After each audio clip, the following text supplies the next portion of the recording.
Ouvrons notre Bible au livre de 1 Samuel 13. Impatience et erreur. Impatience et erreur. 1 Samuel 13, verset 1 à 7.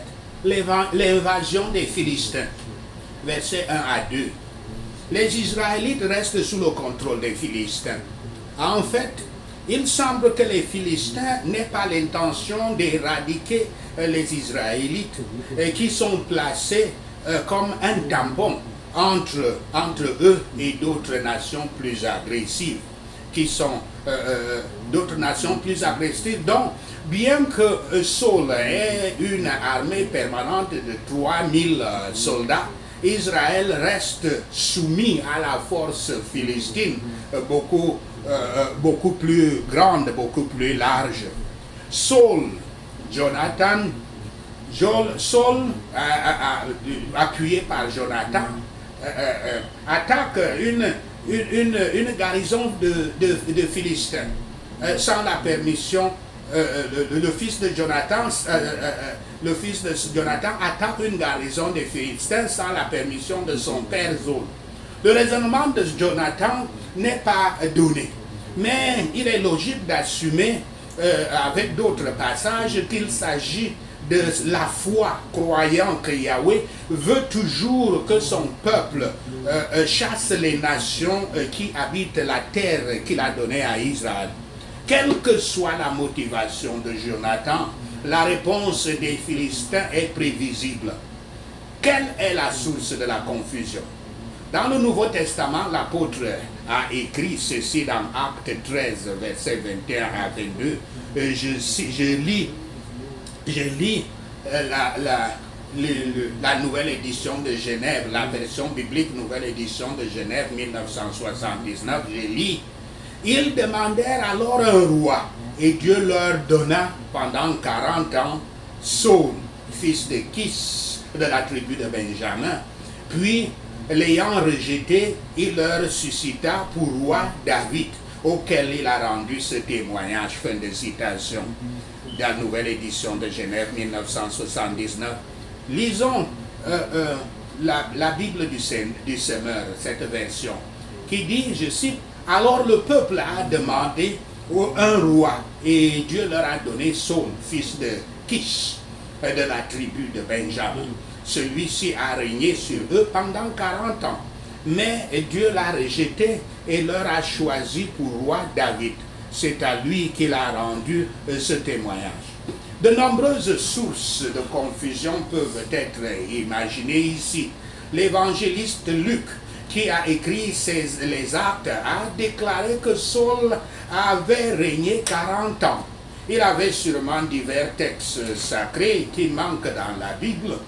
De plus, il comptait à partir de l'année où Saul était intronisé par Samuel jusqu'à l'année où David a pris la relève. Mais malheureusement, la version de la Bible du Semeur ne crée pas seulement un âge pour Saul en lui attribuant l'âge de 30 ans, car il est écrit Saul était âgé de 30 étant d'ailleurs mis entre guillemets, 30 ans à son avènement. Ceci est en 1 Samuel 13, verset 1, le premier verset de ce chapitre.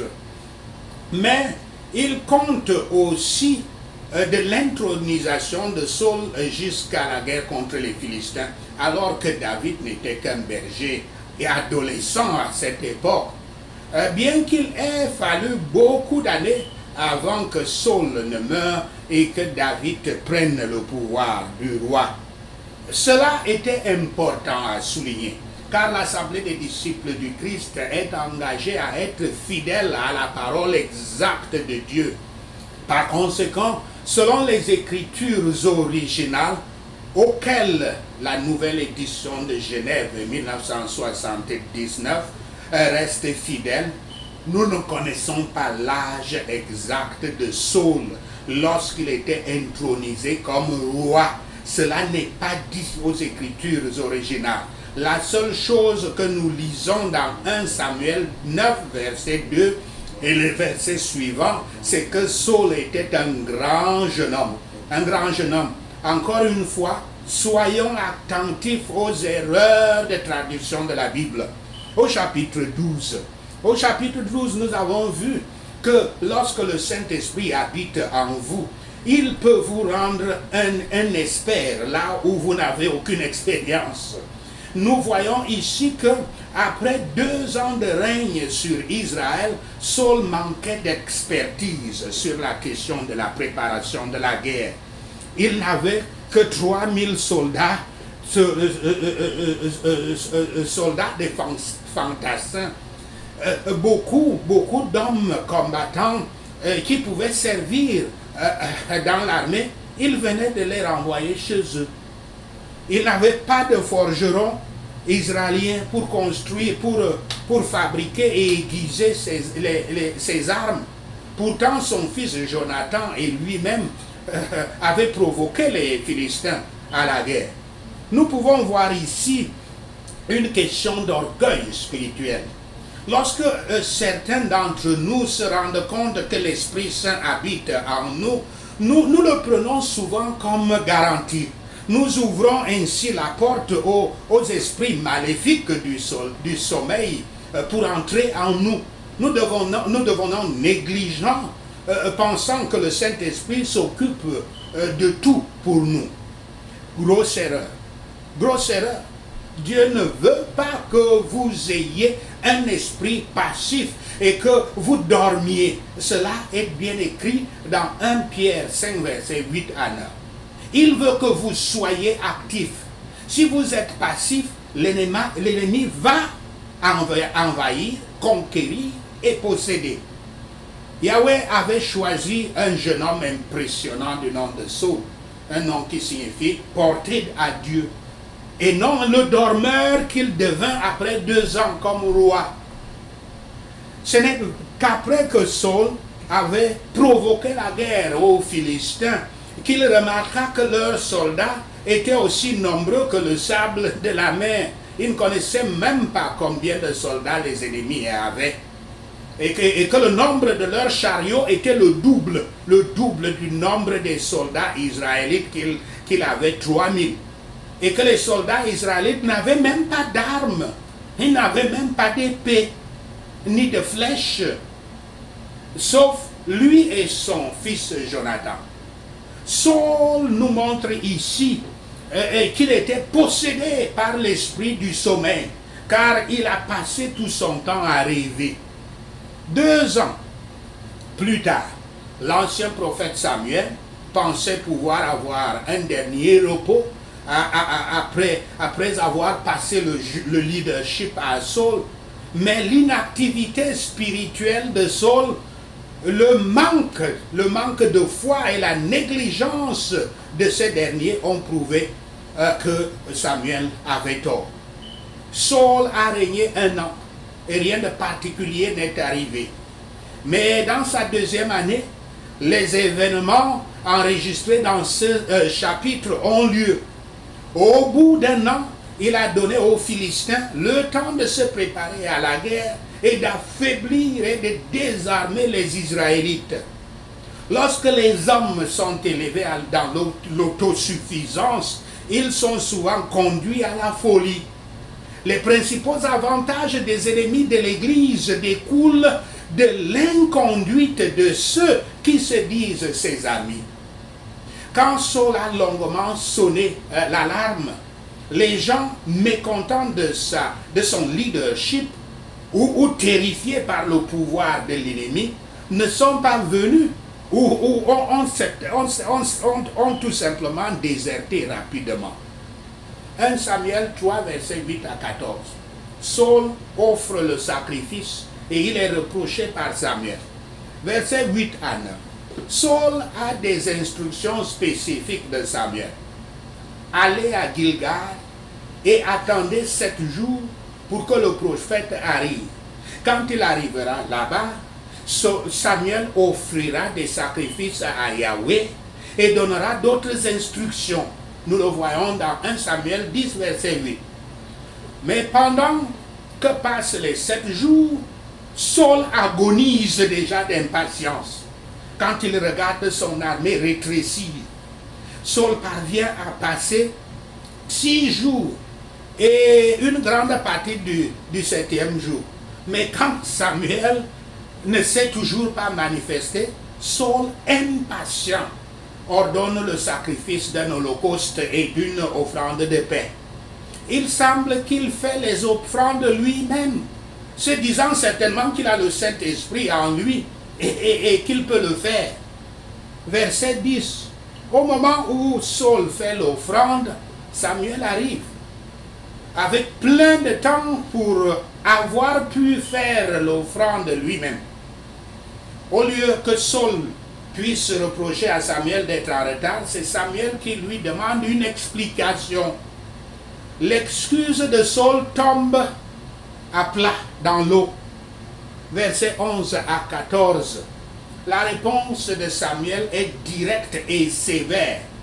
Les actions de Saul sont stupides et volontairement désobéissantes aux instructions de Samuel.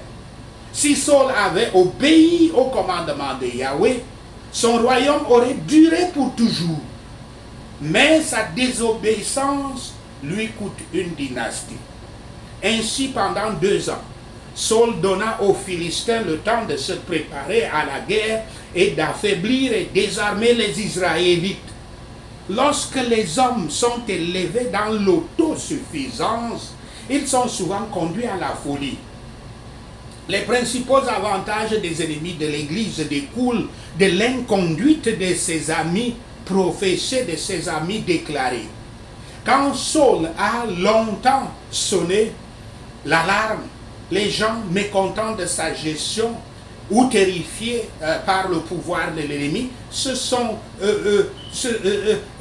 ne sont pas venus chez lui. Au lieu de cela, beaucoup ont vite même déserté. Passant, bienheureux Seigneur, si nous pouvons dire ceci comme une prière, bienheureux Sauveur, ne permet jamais que nous, comme Saul, amenions nos pauvres offrandes, ni nos imaginaires offrandes de paix, sans nous préoccuper de ton sacrifice précieux, tout à fait suffisant. Toi, Seigneur, peux faire ou as fait notre paix dans le sang de la croix. 1 Samuel 13, verset 15 à 23, la politique des Philistins. Verset 15 à 18, Samuel part sans donner à Saul aucune indication sur la façon de gérer la menace des Philistins. Saul maintenant fait le recensement de ses troupes et découvre qu'il n'a que 600 hommes prêts à se battre. Il en avait 3000. De plus, de tous les Israélites, seuls Saul et Jonathan ont une lance et une épée. Et comme si la difficulté avec l'armée philistine principale n'était pas un défi déjà, les Philistins ordonnent des raids dans diverses directions dans le pays. Ces raiders destructeurs semblent être une force spéciale de leurs troupes, dont la tâche est de détruire les vies humaines, les bétails, les bâtiments et les cultures. Maintenant, quand il s'est rendu compte qu'il avait tout chamboulé, Saul voulait un miracle. C'est seulement alors qu'il s'est tourné vers Yahweh en se rappelant qu'il aurait dû offrir des holocaustes à l'Éternel. Par conséquent, Saul a violé l'ordre expressément donné par Samuel dans 1 Samuel 10, verset 8, sur ce qui devait être fait en cas de situation extrême. Maintenant, à cause de la peur et de l'impatience, Saul a offert un sacrifice sans Samuel. Il l'a fait lui-même, bien qu'il ne soit ni prêtre ni prophète. Lorsque Samuel l'accusait de désobéissance, Saul se justifiait dans ce qu'il a fait et ne lui montre aucun signe de repentir. Il pouvait faire avorter cet acte de désobéissance comme un exemple de négligence pour montrer sa piété. Au lieu de cela, l'orgueil l'a amené à défendre ses nombreuses erreurs et se placer en défi total. Les hommes sont dépourvus de piété intérieure. Ceux qui sont dépourvus de piété intérieure font souvent l'objet d'un grand stress dans les performances extérieures des services religieux. Samuel a accusé Saul d'être un ennemi pour lui-même. Ceux qui désobéissent au commandement de Dieu le font bêtement contre eux-mêmes. Le péché est une folie et les plus grands pécheurs sont les plus grands imbéciles. Notre disposition à obéir ou à désobéir à Dieu sera souvent prouvée par notre comportement dans les choses qui semblent petites. Nous croyons toujours que les pécheurs impénitents croient toujours que chaque péché qu'ils commettent, même s'ils tuaient même quelqu'un, ils trouvent toujours que c'est très petit. C'est arrivé, Dieu va excuser ça, ce n'est pas grand-chose. Ils ne voient jamais leur péché comme quelque chose de grand. Mais pour ce cas-ci, examinons ce cas. Les hommes ne voient que l'acte extérieur de Saul, qui semble petit, parce qu'il a fait une offrande. Et il dirait que non, ça ce n'est pas grave, il n'a rien fait, ce n'est pas un péché grave. Mais Dieu a vu qu'il l'a fait avec l'incrédulité et la méfiance envers sa providence divine, avec mépris de son autorité et de sa justice, avec une rébellion contre la lumière de sa propre conscience. Parce que la conscience de Saul lui disait, quand il faisait ce sacrifice, ne le fais pas, tu n'as pas le droit de le faire. C'est un rite sacré, tu ne peux pas le faire. Il savait qu'il n'est ni prophète ni prêtre, mais il l'a fait. So, voyez comment les Philistins, eux, étaient politiques quand ils avaient le pouvoir. Ils ont non seulement empêché le peuple d'Israël de fabriquer des armes de guerre, mais ils les obligeaient à dépendre de leurs ennemis, même pour affûter les instruments d'élevage et d'agriculture. Quel pauvre politicien était dans ce Saul qui ne l'a pas vu et ne l'a pas fait au début de son règne et qui se met à essayer de le réparer maintenant. Le manque de sens véritable accompagne toujours le manque de grâce. Les péchés qui nous apparaissent très petits ont des conséquences dangereuses. Misérable est une nation coupable et sans défense. Beaucoup plus encore sont ceux qui sont dépouillés de toute l'armure de Dieu. Sachez cela et le Seigneur Yahweh vous bénira. Amen. Alléluia. Prions. Tout esprit de confusion essayant de me conquérir et me posséder, Père Yahweh, détruis-le et libère-moi au nom de Yahshua le Messie. Toi, cet esprit de sommeil, je viens contre toi. Disparais par la voix du tonnerre de Yahweh au nom de Yahshua le Messie. Je ne tomberai pas dans le piège de l'inactivité spirituelle, de la petite foi et de la négligence au nom de Yahshua le Messie. Là où je manque d'expérience, je reviendrai toujours à Yahweh pour l'expertise au nom de Yahshua le Messie. Dans toutes les situations de désespoir, je vais toujours me mettre à genoux et compter sur les solutions de Saint-Esprit au nom de Yahshua le Messie. Dans chaque situation mondaine, j'utiliserai d'abord mon intelligence éclairée par la parole de Dieu avant la solution finale de Yahweh au nom de Yahshua le Messie. Je ne provoquerai jamais la guerre avant que je pense à la préparation de la guerre au nom de Yahshua le Messie.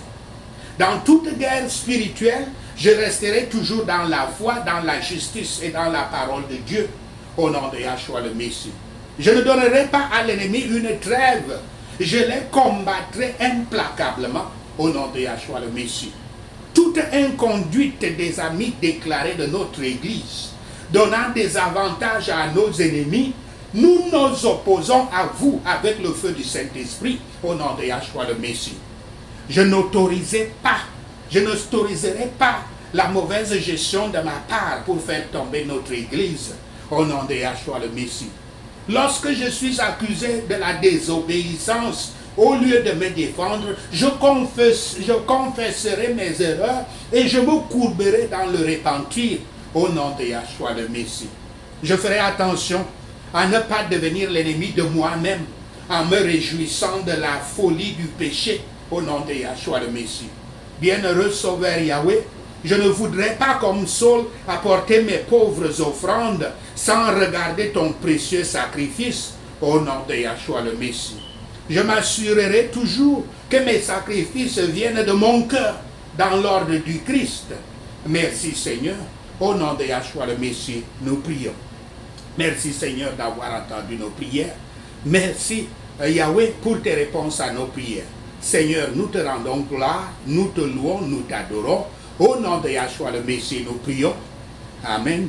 Alléluia.